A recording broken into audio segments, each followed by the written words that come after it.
We're honored to be joined today by Professor Brian Wong, an assistant professor in philosophy at the University of Hong Kong and a geopolitical strategist who briefs prominent MNCs, hedge funds, family offices, and investors on macro risks in the global south. Professor Wong is also the co-editor of the book Towards a Future for BRICS Plus, which was published in August earlier this year. Professor Wong, it's an honor to have you here with us today. Thanks for having me, and just please call me Brian. It's all good. Okay. Thank you, Brian. I'd like to start today's conversation off then with a question on the context of BRICS. Because, BRICS was founded all the way back in 2010, but it's really only been in the last couple of years that the bloc has truly stepped into the international spotlight, especially with recent membership expansions in 2024 and 25. What do you think explains this sudden rise in visibility and momentum of the bloc?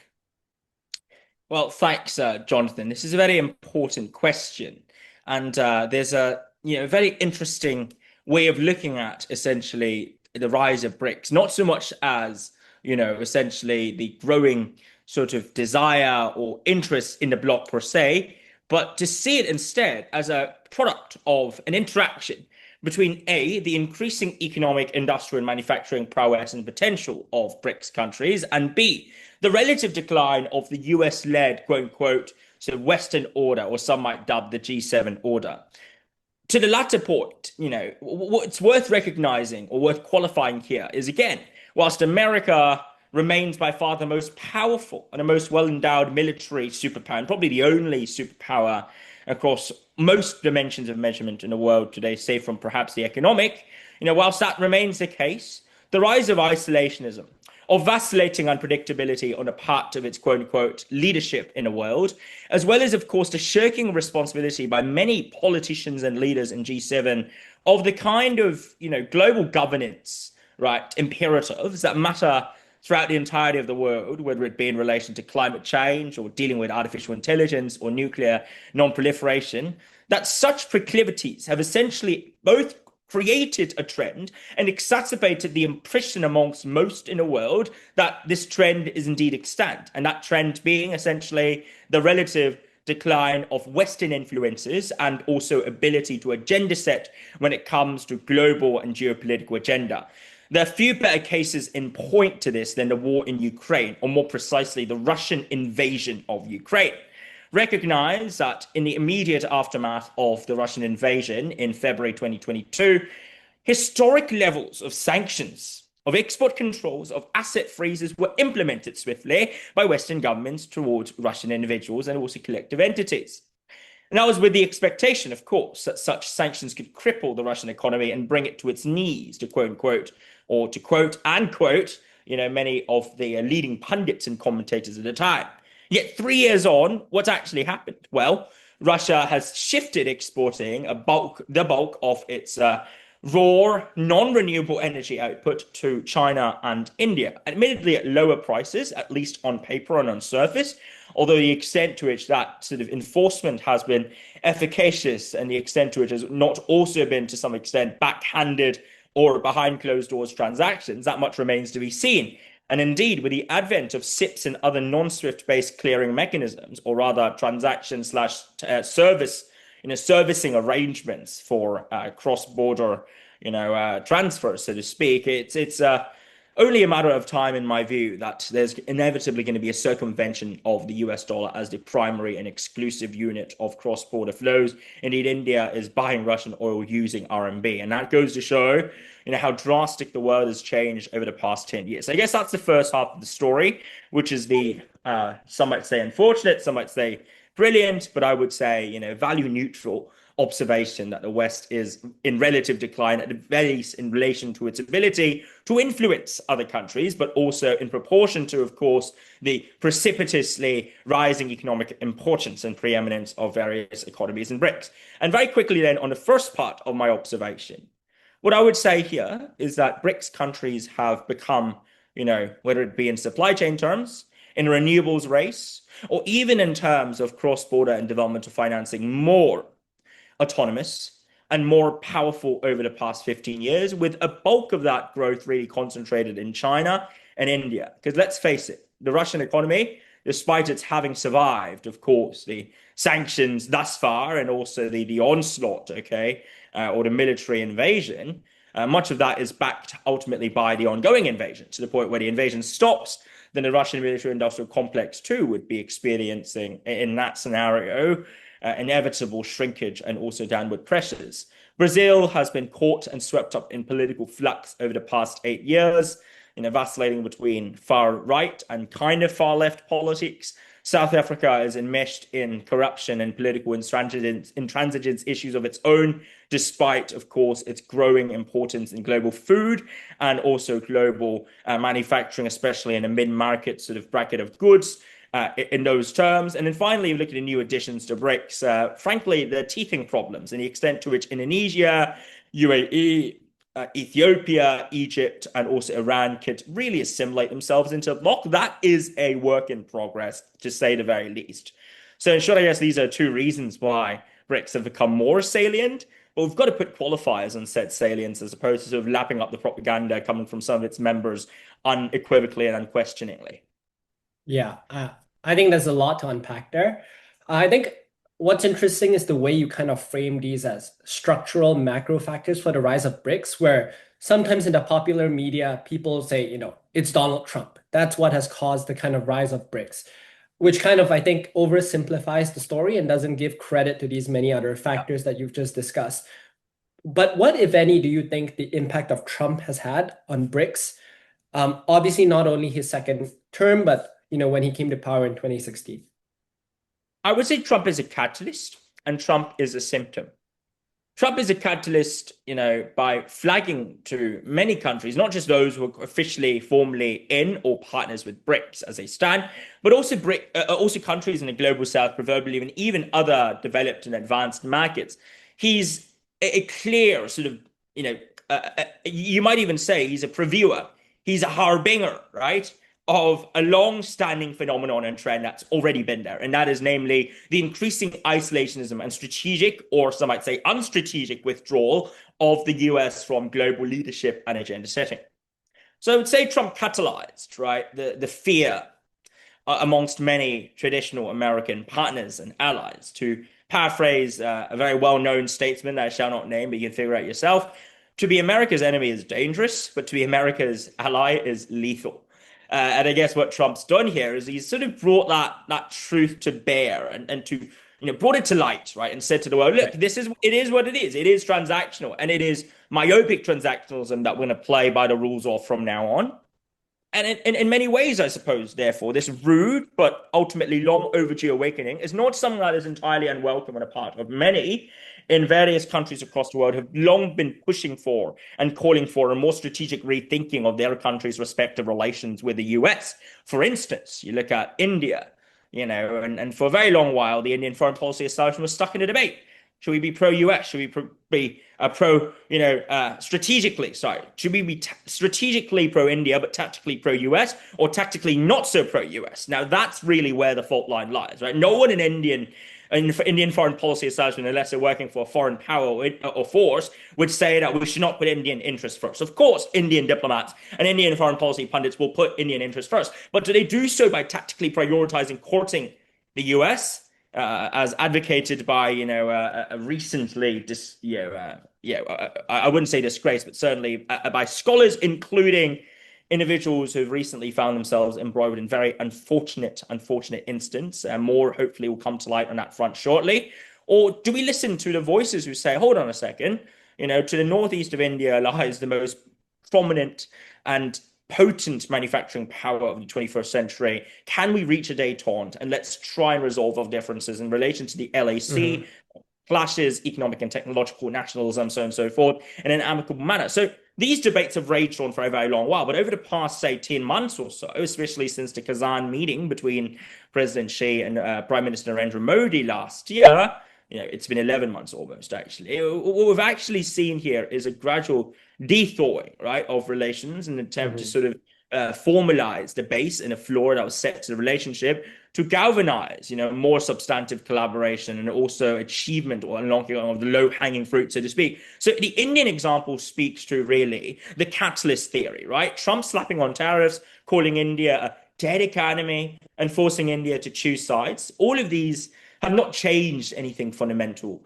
in relation to how most Indians perceive or see the US, as a Mm. self-interested and ulteriorly motivated power. But it has changed the weightings, the salience, and the urgency with which Indian diplomats, especially the leaders at the very top, see the need, right, to more strategically, not just tactically, but strategically detach themselves from American interests. And in lieu of seeking to align themselves conveniently and also rhetorically, there's now a renewed push towards genuine strategic autonomy on the part of India, which doesn't translate to, kumbaya friendship with China, but does entail, pragmatically and necessarily so, a reset to, modus operandi in relation to at least working level communications and dialogues between China and India. So that's the catalyst function. And I can go into the second point later on, which is that he's really, a symptom and not the cause, But in Right. some ways, I already alluded to that in my answer. So yeah, again, we can talk about it later. Right. I think I'd like to turn to a recent article you wrote in The Diplomat, which was Mm. titled Why the West Should Take BRICS Plus Seriously, but Not Literally. What do you mean by this? Well, firstly, the West should take a lot of the changes that are happening around the world seriously, and yet they're not doing so. And I'll say this with a preface: of course, the West is not a monolith. And I'm not saying this with the intention of saying, oh, the West is bad and the East is good. That's not the intention. Let's Mm. put this, let's rephrase it slightly, right? Western countries, in brackets, conventionally those associated with the global north, in other words, comprising predominantly G7, and also non-G7, but advanced economies. And of course, here I'm thinking of New Zealand as one of these examples. The global north, as epitomized by these countries, should take seriously the opportunities, the challenges, but above all and most fundamentally, the nature of BRICS, right? Instead Mhm. of just disparaging it as propaganda or rhetorical construct. Sure, there might be propaganda, and that's why we shouldn't take it literally. Sure, there might be, attempts to sort of talk up and to overtly signal through a game of smoke and mirror capacities and wherewithal that aren't there. And I've said this in a podcast with the China Global South podcast as well, in an episode with them. But by and large, what you've got to recognize, right, is that BRICS serves at the very least three very important functions for its members, if not other non-member states as well, who could well be eyeing it as a prospective organization to join. The first is supply chain and trade harmonization. Yes, tariffs and entry barriers and protectionism have long been issues amongst BRICS countries, especially in the first 18 years of the 21st century. Okay, and there's no doubt about that. And yet, with the advent of the US-China trade war in 2018, what that really spurred amongst leaders in Beijing in commerce, in foreign affairs, and also, of course, those in the Politburo and the Central Committee beneath that as well, is the thought that China must decouple strategically the market it's exporting to from an over-reliance upon the US. And that is when, in 2018, the drive towards market diversification began in earnest. So first came the European Union, which overtook America to be the primary, trading partner of China, and then came ASEAN.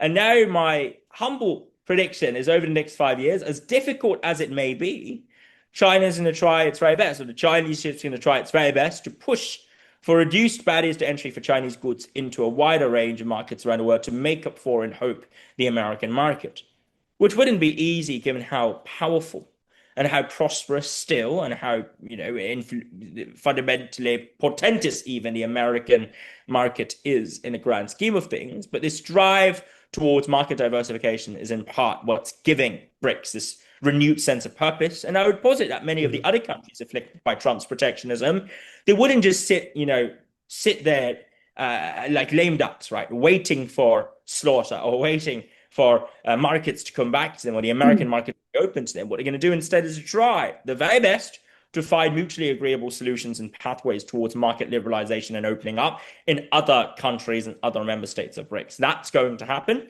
And the rise of minilaterals and regional blocs, including but not limited to ASEAN, to RCEP to a larger extent, not a minilateral there, it's a multilateral, and also, of course, CPTPP. These are all, again, testament to the fact that countries are trying to get creative and entrepreneurial at a time when they know they can't rely upon the sort of tried and tested recipe of opening up or rather of entering into the American market, because protectionism is here to stay, and Trump is again a symptom, but not a cause of the problem at hand. Secondly, there's also prospects of cross-border financing, both in terms of developmental financing in brackets public and private, but also in terms of alternative financing, bases or currency bases, right? And the advent of the currencies are used by member states, which in practice would probably revolve around the offshore RMB. But I would also wagger that Beijing is keen to, alongside some of the more prominent and larger economies in BRICS, such as Indonesia and India, is keen to see the rise of multiple currencies, the relative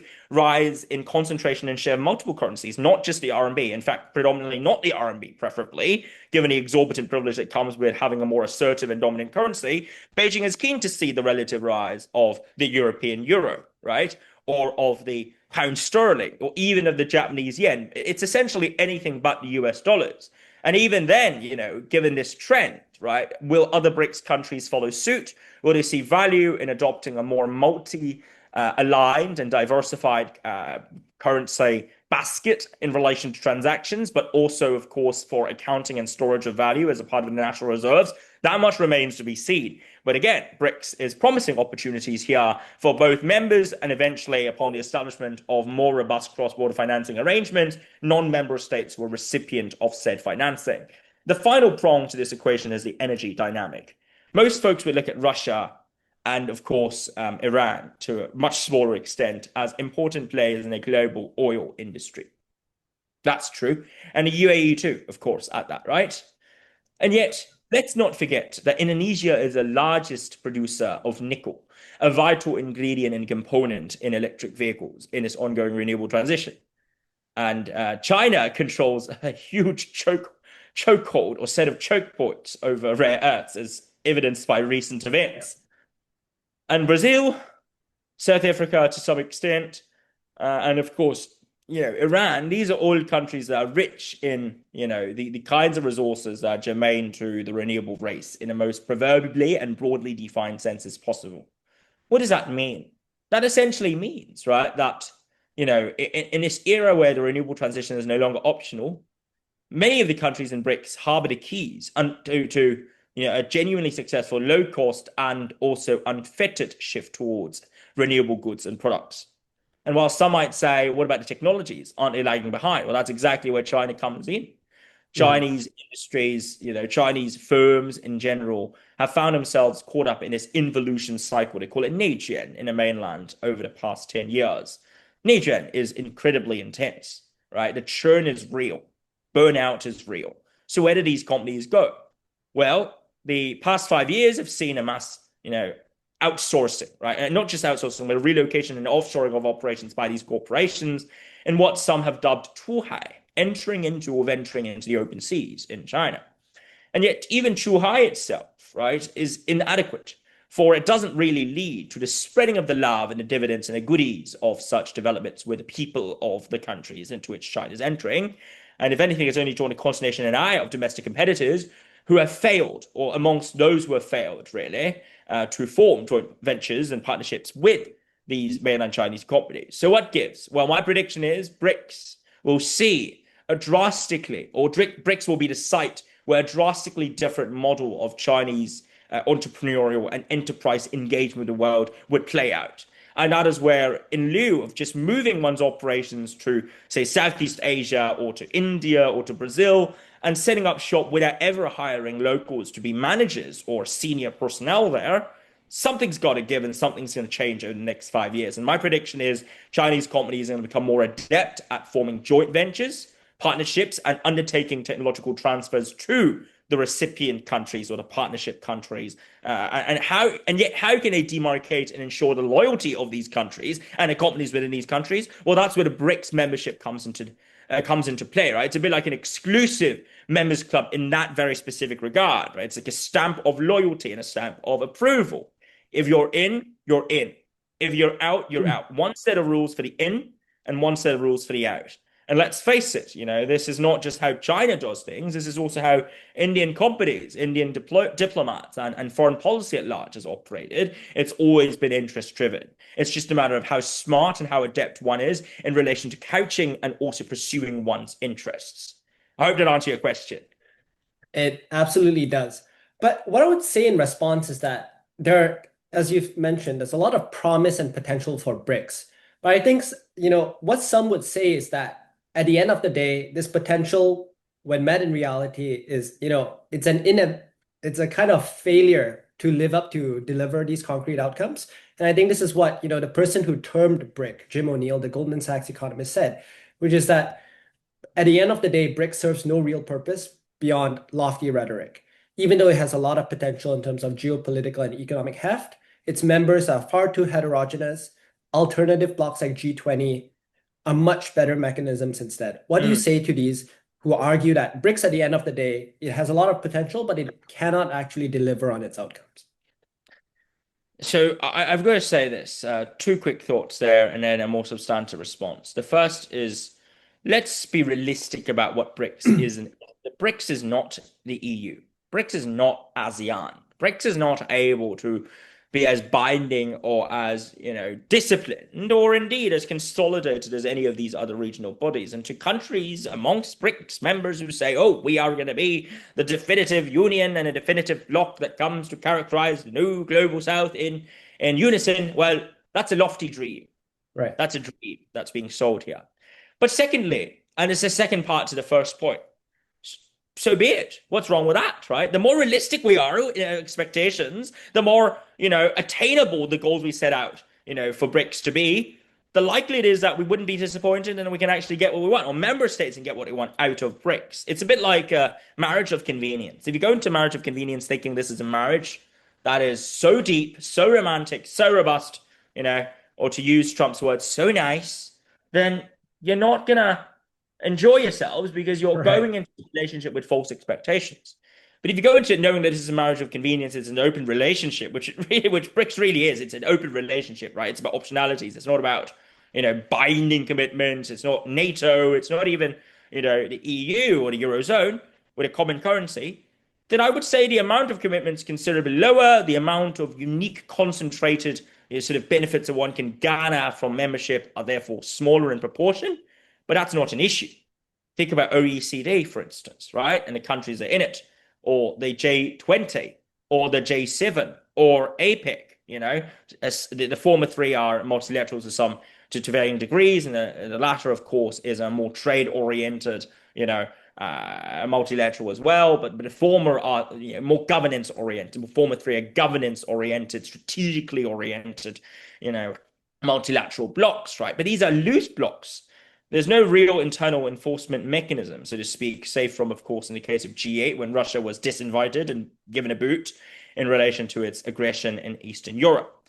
So these are my two observations. And the final point I want to make here is, it's still, the jury's still out on this one. It's too early to tell, right? Yeah. Jim came up with BRICS how many years ago? A little over 2 decades, or not even that, really just 2 decades ago, right? And BRICS only really became, a formalized institution in the early 2010s. Okay. And then, when it comes to actual momentum and traction, as you identified just in Jonathan, it became clear that BRICS is more than just a talking shop, perhaps only 2 years ago, right? Or 1 year ago, even when I started putting together the book with Professor Hayward Tang. And that's exactly why, if you look at a recent interview conducted with Jim O'Neill, admittedly with a Chinese state media, he actually said the BRICS countries have a very important role in securing and upholding international trade. And hopefully, the BRICS, in his view, could contribute towards global trade openness, even amidst the incredible tariffs that we see coming out of Trump and Trump's White House. So Jim's changed his tune on BRICS as well, again, and perhaps he's not entirely wrong there. Awesome. I would now like to shift the conversation to get your perspective more specifically on China and the US-China rivalry. First, on China's role in global governance. China today is taking a much more visible role. It's not just BRICS, it's the BRI in the past, but also the SCO, and now there's the GDI, GSI, GCI, and most recently, the Global Governance Initiative. What do you interpret China's motivations to be behind this expanding international engagement, and what is Beijing ultimately trying to achieve here?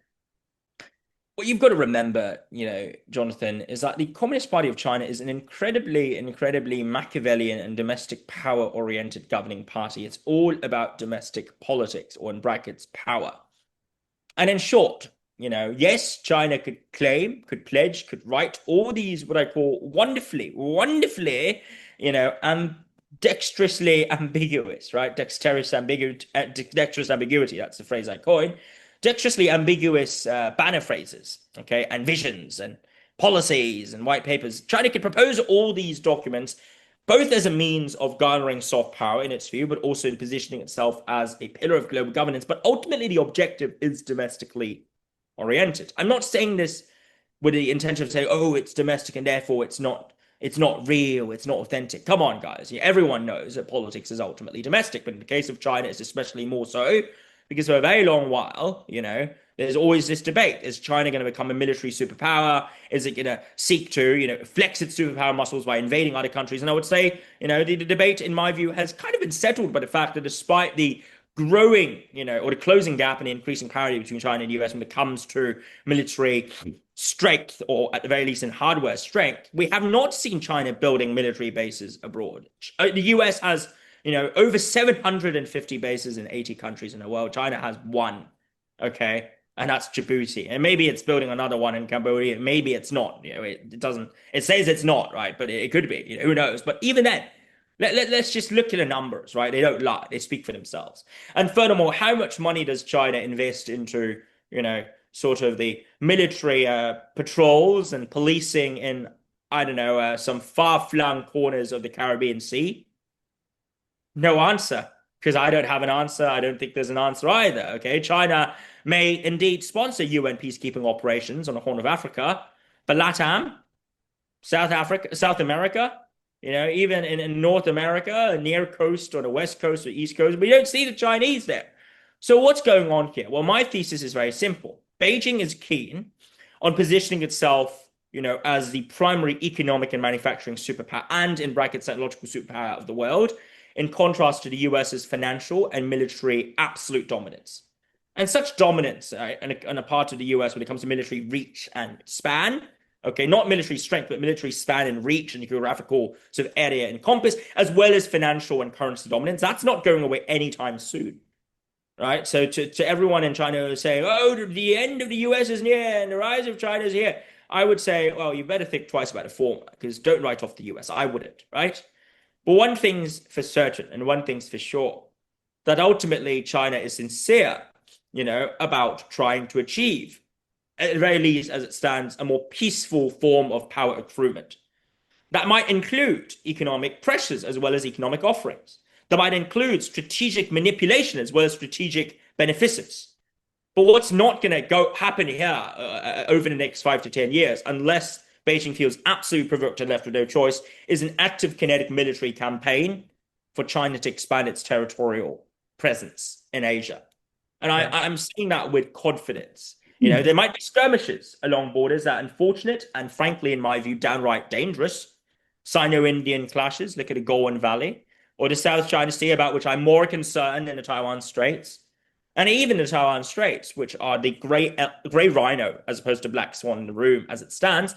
But by and large, military is not the primary tool or mechanism via which China accrues global influence. It's economics.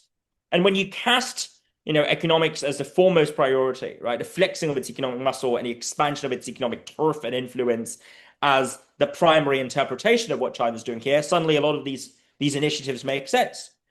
GDI is about, better and also more targeted development financing than what's had gone on during the first 10 years of the BRI, which precipitated brilliant outputs such as the Hambantota port and the sort of, now largely defunct and not particularly useful tower built in Sri Lanka, or Gwadar in Pakistan, as a part of CPEC, or indeed many of China's failed and burnt fingers and failed investments in Africa over the past 10 years. These are all, track records that the current administration is wary of and does not want to repeat itself in relation to committing the same mistakes again.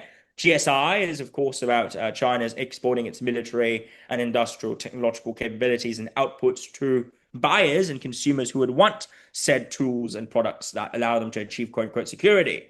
Okay, GCI is about Chinese soft power and cultural products, right? Labubu, Black Myth Wukong, you know.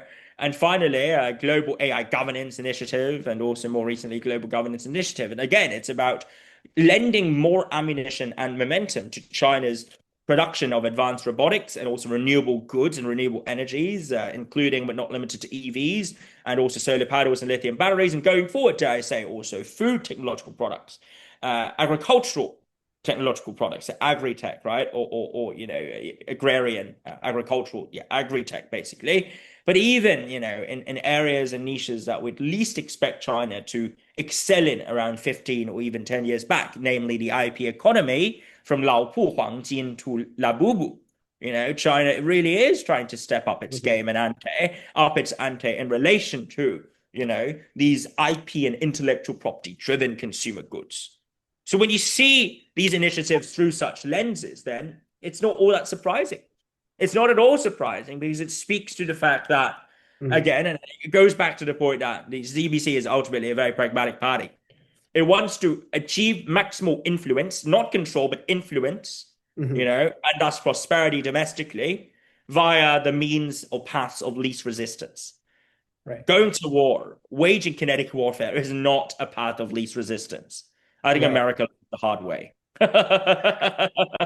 But I would say as a follow-up to this that on the question of perception, if the motivation is ultimately domestic, ultimately economic, as you mentioned, and the US has a lot more military bases abroad, why do you think the impression still exists in Washington policy circles that China is inherently expansionist and a regime that seeks to export its model and values? And as a follow-up to this, as a strategist and academic, what do you think can be done to improve mutual understanding? Let's put it this way. Very quickly, I would say the US establishment is paranoid, anxious, and incredibly worried about the fact that for the first time in over 50 years, they've got a near peer competitor, and perhaps for the first time in over 80 years, they've got an actual peer competitor and rival power in China. And unlike Japan, which was the last power that the US swiftly, you know, dispensed with through the Plaza Accords and other, you know, related, export controls for in the 1980s and all the demonization of Japanese merchants, Japanese innovators, and Japanese firms back then.